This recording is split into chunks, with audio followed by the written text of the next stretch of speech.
All right, and with that, let's get started. So I'm Kyle Parrish. Pleasure to meet everybody, sort of meet everybody, one-way meet everybody, for you to meet me. If you're looking at the picture on the screen and the little box, you'll see that those are two very different people. I apologize, I don't have a recent picture, but I'm the VP of Sales at Mixmax. I've been here for about 2.5 years. I've held various other VP roles at other startups in various industries, always software though. And so that's my slant on this. I've run software sales teams for the last 15 years, and that's the perspective that I bring to this. So hopefully that if there are others who aren't in software sales management or different industries, there's some relevance to this, although it might not be direct. There are things that you might be able to take away. And look, I'm not the most qualified person to speak on this in the entire world. I've been doing this for a long time, and keeping reps motivated is really part of what I consider my core job to be as the top officer in sales at Mixmax. And so I do feel like I have some experience on this subject, but I'm always happy to learn from others. So if you have other dissenting opinions or things that you've done differently, please share them. I would love to learn from you as well. So let's get started with the number one way, which I think is not just a way to keep reps motivated. It's actually just good sales leadership practice. And I call it situational leadership. And there are many things that go into good situational leadership, but really at the core of it is that you lead, manage, coach, mentor, and train each person individually. And bringing it back to the relevancy for this webinar, it's to understand what motivates each person individually. And that can be difficult if you manage a very large team. If you are the VP of sales and you have 150 people in your organization, it might be impossible to do. I would suggest that you should strive to do it at the lowest level, the individual contributor level, maybe not with each individual contributor, but with a few individual contributors to know what motivates and keep that in the back of your mind to remind you how to keep each individual motivated. At the smaller level, you really want to get to know each individual's strengths and weaknesses, and to let them know that you know their strengths and weaknesses. You're willing to help them with their weaknesses, and you're really willing to help them out to really take advantage of their strengths. And so the best way that I know how to do this is with a topic called radical candor. There's an entire book written on this subject. I'll see if I can summarize it as best that I possibly can. It's that you deliver the information that reps, managers, VPs, anyone needs to know about their performance, about their work life, and you do it in a humane way. So you're very direct about it, but you do it as a human and as a person who understands that other people have feelings too, and you do it with empathy. One thing that I will share here, which is my sub-bullet on radical candor, is to share what you can about the company. Not everybody is in a position to be able to share deep details, financial details about the company, but these are strange times. And every indication that I see in the news every day is that they could get stranger and they could get worse, and people are nervous. And so the situational leadership might be to keep people motivated because they're nervous about their job.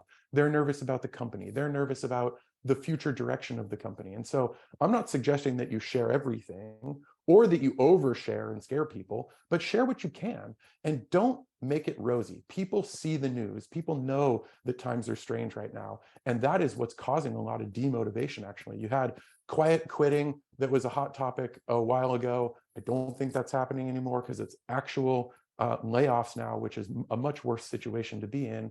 And that hurts motivation. And so my suggestion to leaders out there, not just sales leaders, every leader in the organization, is that you share what you can about the company to either allay people's fears about what could be happening, or just to share because that will keep them motivated to do a good job for the company in the long term. And then the last piece here, I think this goes without saying, I hope it does. Good leadership is offering your help. Right? People don't get to a place of executive leadership or even management without having done a good job at the lower levels as well. And so offering to help out and offering to take what they are good at and help them develop that further, or to help them with their weaknesses, where you can make sure that they are successful. And with salespeople, that's obviously really easy. Everybody has a quota. It's easy to say you're either making quota or you're not making quota. And what can you do about it? What are the inputs that lead to those outputs?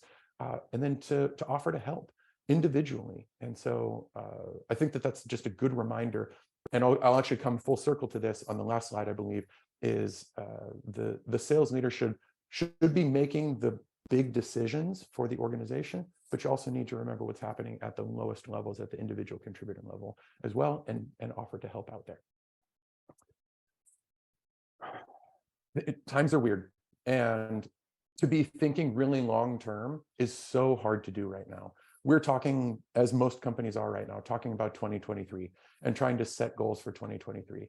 And one of the things that I've written about on LinkedIn is 6-month rolling plans. I just fundamentally believe that if you're in a startup environment, a dynamic, changing startup environment where you don't know what the market is going to be like, what the economic climate is going to be like in 6 months, why try to set a plan for that long out? Yes, you should have guidance. Yes, you should have a plan that you can kind of treat as the goal that you'd like to hit, but be able to be flexible in order to change those goals as the business conditions come in and you can read those business conditions. So it's the same thing with sales teams. Create opportunities for quick wins. Make it so that they feel like if they do something now, it has a direct impact on the business, and they can see that. That is part of the psychological benefit here, is that every individual contributor should feel like what they do every day has impact on the business. This is obviously much harder to do as the organization gets bigger and bigger. However, in small companies, this is why people join small companies. They join because their work every day, every week, every month, every quarter has visible impact on company results. And so if you set quick win goals, short-term goals that they can achieve, and they see how those go to feed to the goals of the company, that is amazing. And that will keep reps motivated to continue to do a good job. And those short-term success, that will set you up for the path to long-term goal success, right? If you do this right and you think about what are the short-term goals that lead to achievement of the long-term goals, this is part of incentivizing the right behavior, which I think we'll get to on the next slide. But if you do this right short-term, they lead to the long-term goals. And that can be extremely beneficial when you're trying to keep reps motivated to do a good job every single day. I think about SDRs specifically. I know we've got Jack on the line here too. I think about his team a lot when I think about setting short-term goals, because they go through a lot of rejection, and the things that they do on a daily basis, they often don't see immediate results from those things that they do, but they know that they have to do those things day in and day out and continue to grind at that level in order to see the results long-term. And so I urge you as the sales leader, as the sales executive, to think about what those short-term goals are and create those quick wins for your team to stay motivated and make sure that those goals filter up into the long-term ones. Incentives. If anybody's read a book called Freakonomics or Super Freakonomics, you'll know that the through line in both of those books is humans respond to incentives. And there is no better example of that, I think, in this world than sales humans. Salespeople will do what they're incentivized to do, whether good or bad.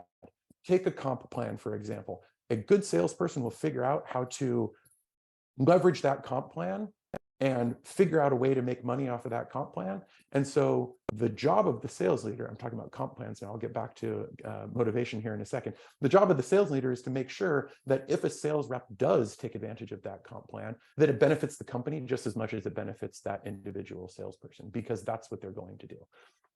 And so that's the alignment of the priorities of the company with the incentives that you set for salespeople.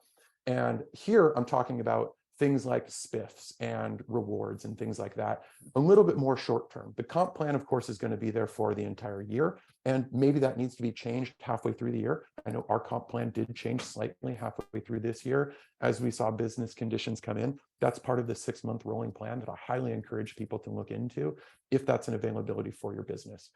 I will say that I'll just go back to changing the plan slightly as business conditions come in.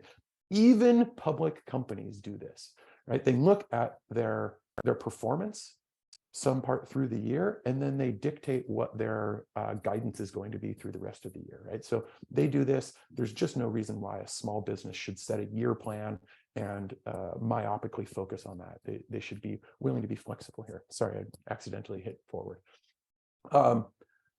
When thinking about incentives and competitions, right? Reward top performance, but reward any performance also. I'm not saying that you reward people equally. I'm not saying, hey, we're going to run a spiff, and if anybody does anything, we give them $1,000 extra. Far from it. But here's what can happen if you only reward top performance. You get the runaway sales rep who just from day one is going to win the contest, and everybody else loses motivation. And we're here to talk about how to keep reps motivated, especially in a weird time like this.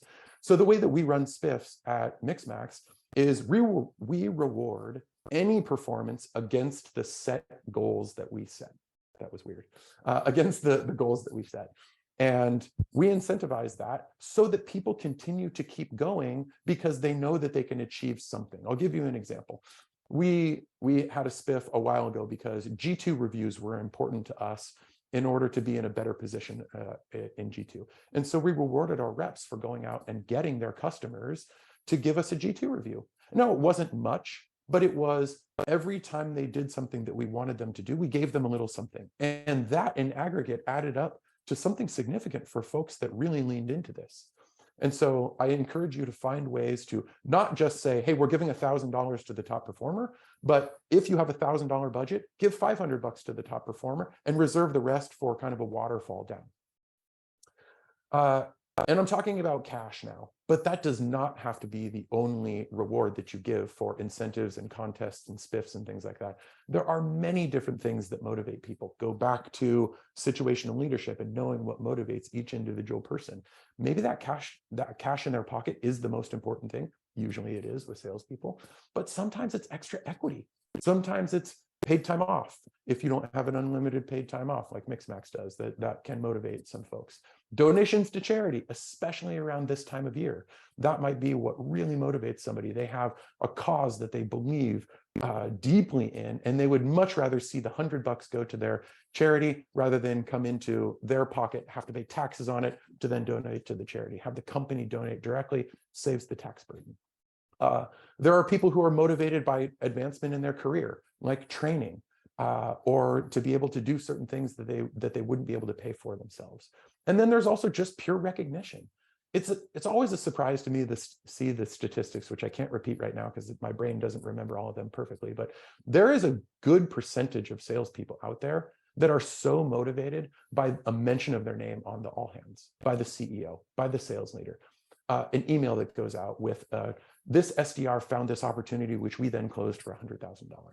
That kind of thing, just the association with driving business results can be so motivating to people.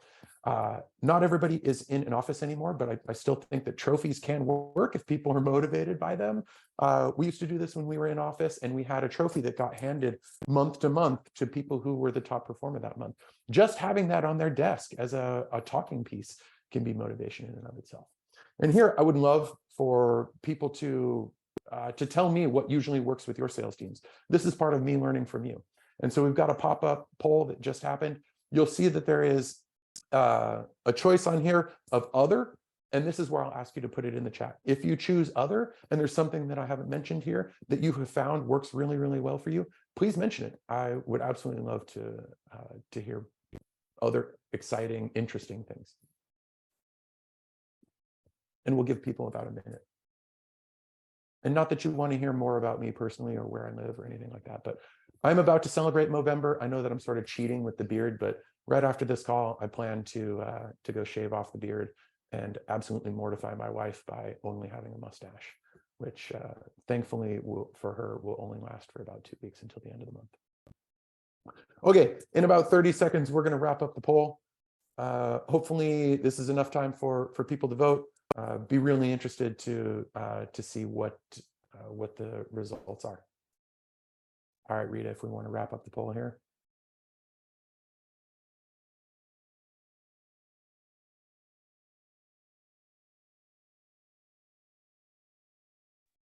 Maybe I need to do it, Rita. Yeah, it's done. Great.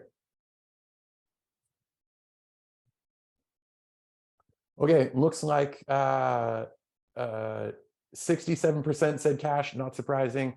Paid time off came in at 33%. So no other votes for other stuff. Interesting to see. I think this might be one of those things that is situational as well, in that different times of the year or different spiffs, contests, incentives might be motivated by different things. If it is the end of the year, maybe it is donations to charity, maybe it is paid time off. If it's the beginning of the year, or if the company has been doing really well recently. I don't know which companies are doing really well right now, but maybe they are. Maybe it is equity. Maybe equity is the ultimate driver of this, because they just see that is eventually going to be an amazing outcome for them in the long term. And then I think I would be remiss if I didn't double tap on the recognition part. And so there is definitely a part of every rep's wanting to do a good job for the company and wanting to be recognized for it. And so my suggestion here is find intentional ways to show your appreciation. Sometimes that is a Slack to the entire company, or Microsoft Teams, whatever you use, to the entire company, calling somebody out for the specific job that they did in doing something that drove company for performance. If it's an SDR, they found and did a phenomenal qualification job on an opportunity and stayed with that opportunity while the account executive closed it. They found additional people to bring into the opportunity. If they went above and beyond, be really specific about the job that they did, and they'll continue to do that, and others will learn that is an amazing way for them to get recognized as well. With respect to performance, I think keeping people motivated, as I said on the first slide of situational leadership and radical candor, is telling people exactly what they're doing well, doing it regularly, doing it early before things get too bad, or they're never too good. But if somebody's doing something really well, tell them to put their weight behind it and really develop that further.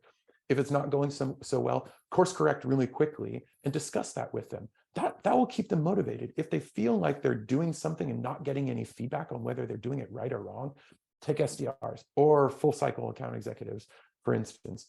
If they're doing things and they don't have any feedback on whether things are going right or going wrong, they just see a bunch of activity with no results and nobody's giving them any feedback, that can be really demotivating. So, discuss that performance, and maybe it's something that they're doing and they just don't know they're doing it wrong, and they continue to do it, and then they get further and further off course. So correct that early. And then my suggestion here is to offer concrete suggestions, like really specific, down to the nitty gritty, if need be, of what they're doing and how they can improve on their performance.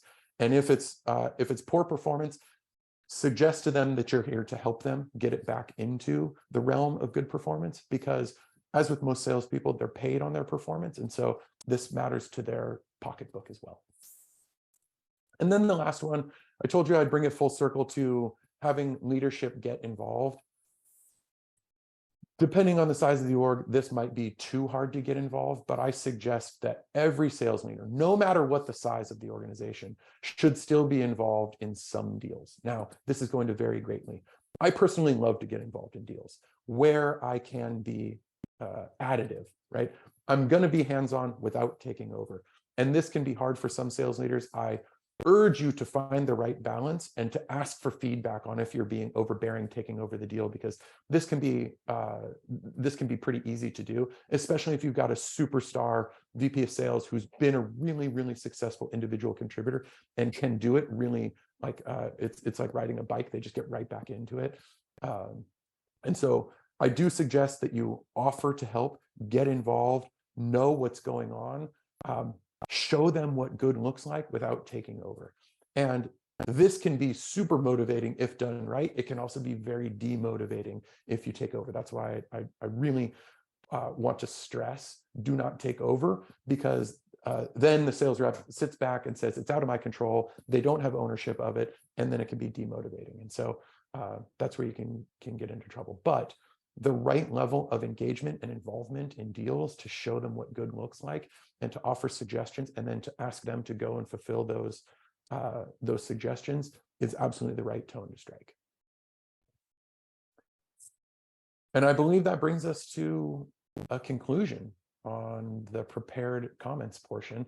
If we do have questions, I would absolutely love to take them now.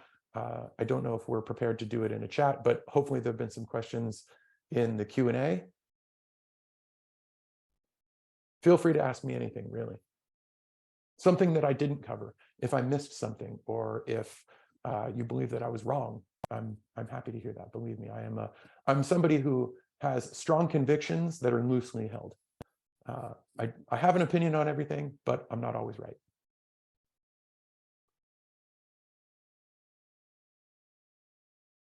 Jack, anything from the Q&A that we can cover? Nothing at this time. All right. Any comments? I know I've been in presentation mode, so I don't know if there were any comments in the chat. And if not, we can wrap things up kind of at the 25-minute mark.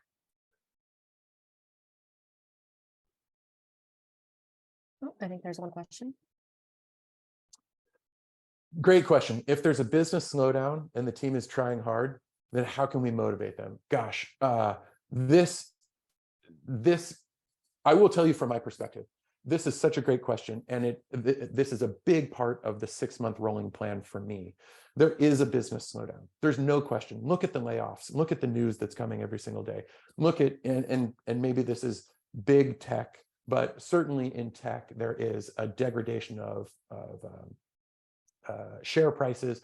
And I know that the stock market is not the economy, but we have seen a slowdown at Mixmax in both net new business deals, in expansion deals, in days to close or cycle time that it takes us to close deals. And so we're seeing a slowdown much like other businesses are. My suggestion is to, especially if you're the top officer in sales, is to take a look at what is reasonable, reset expectations to keep people motivated. I'm definitely not suggesting that you just say, okay, these are the business conditions that we've seen the past 3 months, and let's just reset to those. Far from it. I think you still do need to strive to do a little bit more, but or to do your best. And it's not what have we done, it's what can the business achieve. I think that's where you need to set your goals. But if you've got goals that were set on pie in the sky stuff from November of 2022, because that's when you set your plan, gosh, that's a great time to reset expectations. I just can't imagine how demotivating that would be for a rep to have a plan that's set that long ago on the best case scenario, and for them to not be able to achieve anywhere close to that. So my suggestion is to reset expectations a little bit to something that the business can handle, because if you do, you'll likely get the best out of your salespeople. If you have goals that are so crazy and so far out of whack, people are just going to throw up their hands and give up and say, I can't do it anyway. And that's when you get things like quiet quitting. It's like, I can't do it anyway, so why try my best? If the company has their back and you can readjust even a little bit to show them that, hey, we're in this with you, then they will be motivated to strive to do more. And that comes from the top down. That's absolutely one of these things that it can't be at the individual level. You can't do this in one department of the company and not the whole company. It has to be from the top down. It has to be a recognition at the very top that we're going to support our people when times are tough. We're in this together. And that's something that we did too. I mentioned that earlier. When we saw that things were getting really bad, actually, funny story, Mixmax had a record-setting Q1. We had the best Q1 we've ever had in the history of Mixmax at the beginning of this year. Q2 was one of the worst we've ever had. So we went right from top of the mountain to bottom of the gutter. And it was really hard. And a lot of things changed that were out of our control. And so when we looked at Q3, we said, okay, let's readjust. Let's figure out what the business should be able to do. And let's set goals there. It wasn't, we're going to set our goals right at where we achieved for Q2, because that would have been way too low. And we did better in Q3. And I believe that it was part and parcel because the business had the people's back, had the sales team, the marketing team, the customer success team's back. Did we lose a bunch of money by doing that? Absolutely not. In fact, I think we did better because of it. And that puts us on a path to do even better in Q4, because we've got highly engaged, highly motivated people that know that when times are tough, we're in this together. Really great question.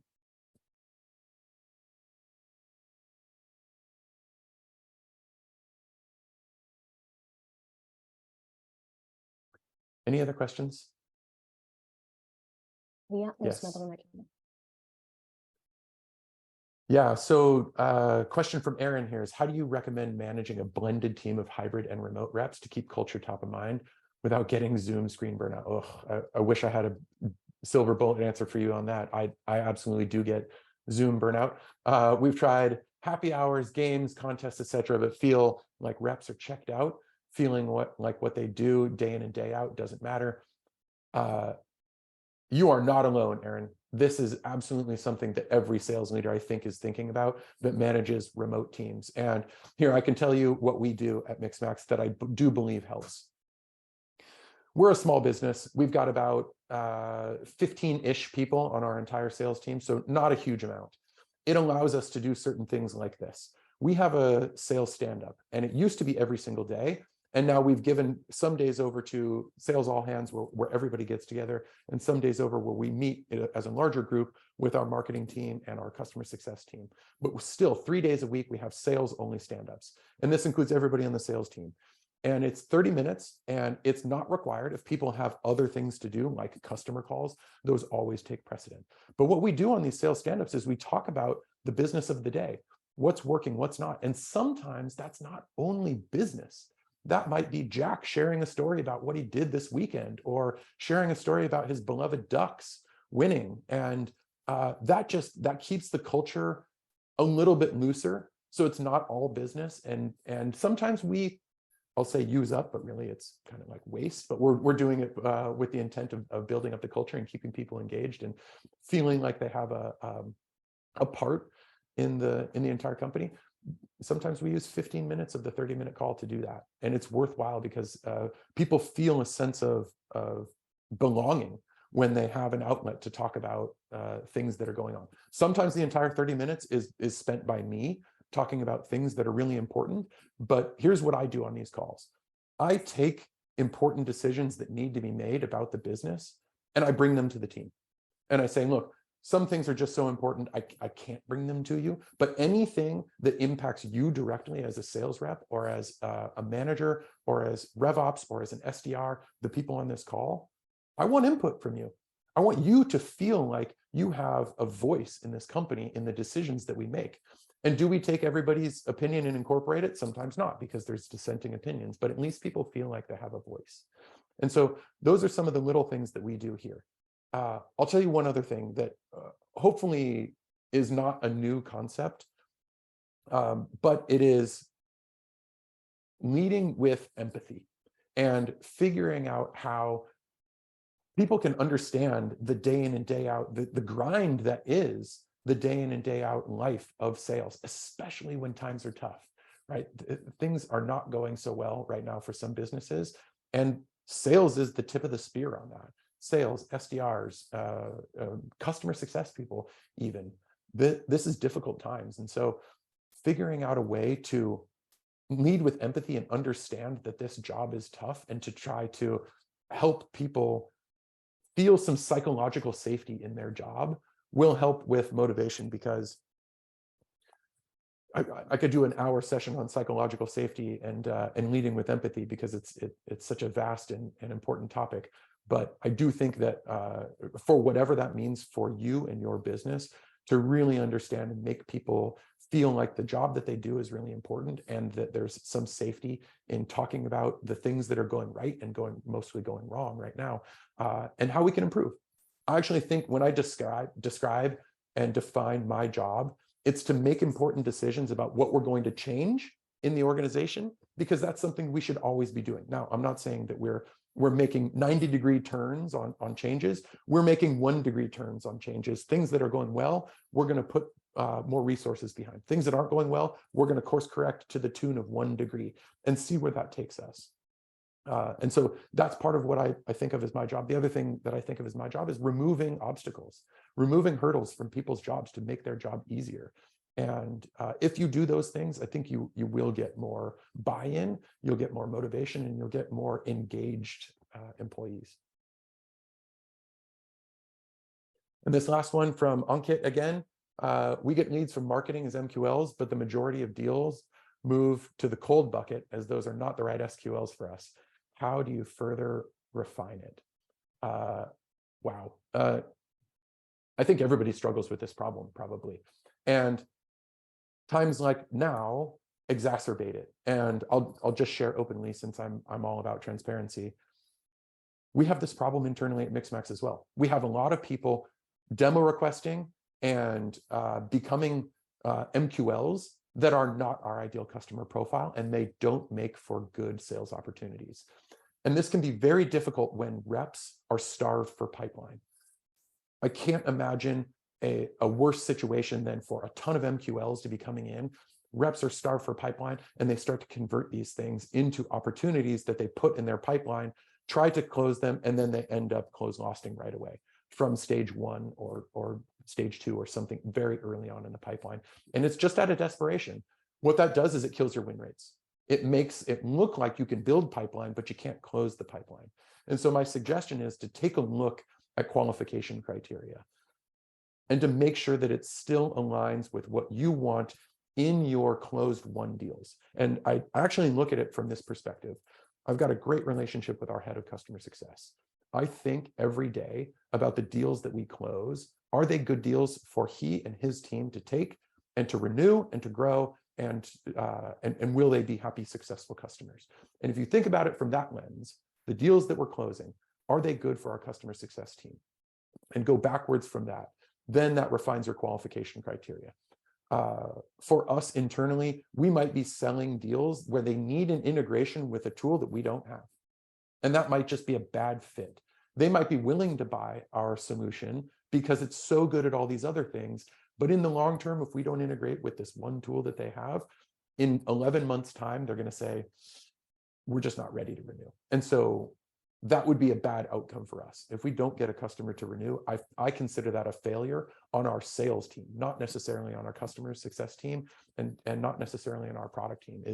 Is that a deal that we should have sold? And that all goes back to, I'm just bringing a full circle back to your question, that all goes back to, does it make sense for us to convert this deal? I'll just give you a sense of a transparency on our win rates. Our inbound win rates are in the neighborhood of 35%. And so I know that this is impossible for a sales rep to do, but I actually ask them to do this. In the back of your head, think about when you're taking this lead and making it into an opportunity, does it have about a 35% chance to close? And if it doesn't, if you're really stretching, if you're like, just have happy ears, we're talking to nobody in power, they don't have a timeline, they don't really have a really significant pain or need, I'm hoping that they do. That just feels like it doesn't meet the qualification criteria and should either stay as a lead or be disqualified and say, hey, look, this needs further nurturing. We need decision makers involved in the evaluation process, et cetera, et cetera. And so that's where I would suggest you do. Start from the end and work backwards. And it's not so much about the sales process, it's actually about the bookends. Is when we close this deal, is it going to make for a good customer for our customer success team? In the very beginning of the sales process, do we have a good chance of winning this deal? And are reps putting these in our active pipeline because they're starved for pipeline and they're desperate? That's a really bad place to be, and something that can absolutely mess with your metrics and put you in a place where you're backpedaling and chasing after something that is really hard to recover from on the metrics that you set. Because a lot of companies set their metrics based on an average sales price and a win rate. And those two things can be really sensitive, especially if the win rates are low. I hope that answered your question. If you have a follow-up, I'm absolutely happy to take it.